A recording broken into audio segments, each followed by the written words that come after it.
Здравейте,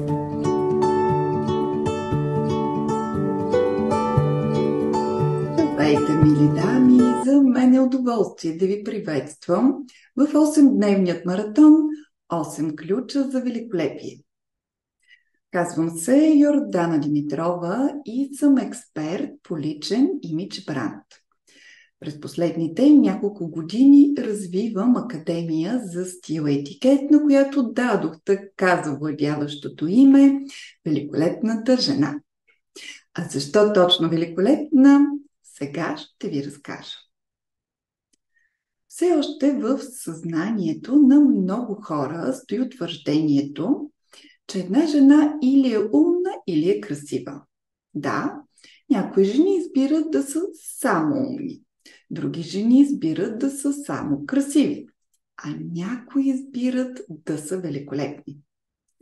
Ето какво още включва образът на една великолепна жена.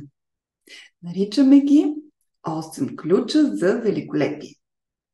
Ключ 1 – външен вид и красота, ключ 2 – интелект и знания, ключ 3 – маниери и жестове, ключ 4 – походка и осанка, ключ 5 – говор и комуникация, ключ 6 – навици и интереси, ключ 7 – имидж и репутация, ключ 8 – обкръжение и социален кръг.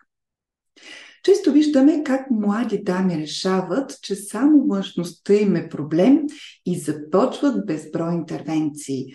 Устни, скули, дупе, гърди, т.е. активно отработват ключ 1 външен вид и красота, пренебрегват останалите ключове и след това са много изненадани, защо животът им не е мечтаната приказка.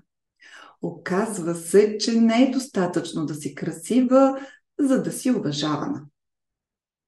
Свидетели сме и на обратното. Дами, които се концентрират над работа, знания, бизнес, цели, успехи, т.е. активно отработват ключ 2 интелект и знания, пренебрегват останалите ключове и след това са много изненадани, че се чувстват нещастни и потиснати. Женската им енергия се е изгубила някъде по пътя. Дами, добрата новина е, че не е нужно да се лимитирате.